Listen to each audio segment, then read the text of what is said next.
या नगरपालिका प्रशासनाचा आणि सत्ताधाऱ्यांचा निषेध व्यक्त करतो। याचं कारण असं आहे की जी VDK कंपनी आहे, हे कंपनी महाबळेश्वर सारख्या ठिकाणी महाबळेश्वर नगरपालिकेनं सर्वसाधारण सभेमध्ये ठराव घेऊन या VDK कंपनीला ब्लॅकलिस्टेड केलेला आहे। त्याचबरोबर परांडा धाराशिव जिल्ह्यामध्ये नगरपालिकेने सुद्धा या VDK कंपनीला ब्लॅकलिस्टेड केलेला आहे।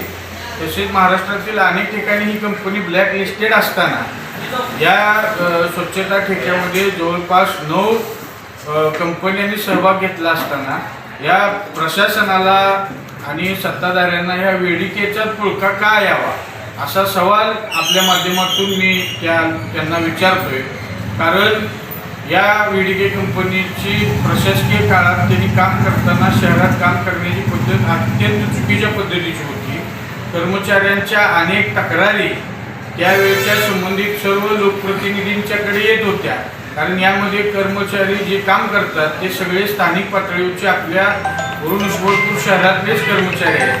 त्या महिला कर्मचारी असतील, पुरुष कर्मचारी असतील, या सर्वांच्या अनेक तक्रारी पगाराच्या संदर्भातल्या असतील आणि इतर तक्रारी बऱ्याच वेळेला लोकप्रतिनिधींच्याकडे आलेल्या होत्या।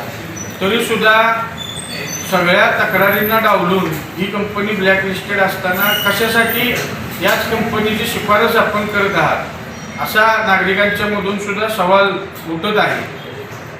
हा जवळपास ठेका 4,48,80,270 रुपयाचा आहे, म्हणजे जवळपास दर दिवसाला 1,63,851 रुपये हे शहरातील नागरिकांच्या कर स्वरूपातून जाणार आहे। मग हे पैसे नागरिकांच्या पैशाची योग्य पद्धतीने आपण नियोजन केलं पाहिजे आणि ह्या ब्लॅकलिस्टेड कंपनीला आपण ठेका देऊ नये। मी आपल्या माध्यमातून या नगरपालिकेच्या मुख्याधिकाऱ्यांना प्रशासनाला सांगू इच्छितो, जर आपण या कंपनीच्या बाबतीत योग्य विचार नाही केला तर आम्ही शासन स्तरावर आमचे नेते नामदार एकनाथभाई शिंदे जे महाराष्ट्राचे नगरविकास मंत्री सुद्धा आहेत, यांच्याकडे दाद मागून आपली चौकशी लावू। आम्ही या अगोदर 31 जुलैच्या स्थायी समितीच्या आयत्या वेळच्या विषयात एवढा मोठा विषय आरोग्याचा आपण लावला, त्याला सुद्धा आमचे या नगरपालिकेच्या सभागृहाचे गटनेते मान्य आनंदराव पवार बापू, आमचे या ठिकाणचे नगरसेवक असतील सचिन कोळेकर भाऊ या आणि इतर आमच्या विरोधी नगरसेवकांनी ह्या स्वच्छता ठेकेच्या विषयाला विरोध दर्शवला।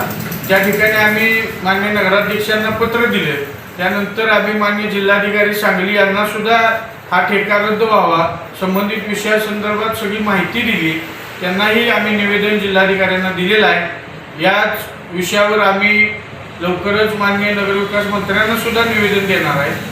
जर आपण चुकीच्या कंपनीला आणि शहरातील नागरिकांच्या आरोग्याशी चुकीच्या पद्धतीने जर खेळणार असाल तर आम्ही आपल्याशी वेळ प्रसंगी रस्त्यावर उतरून या गोष्टीचा निषेध करू आणि आपली चौकशी लावल्याशिवाय शिवसेना थांबणार नाही, एवढंच मी यावेळी आपल्या माध्यमातून सांगू इच्छितो।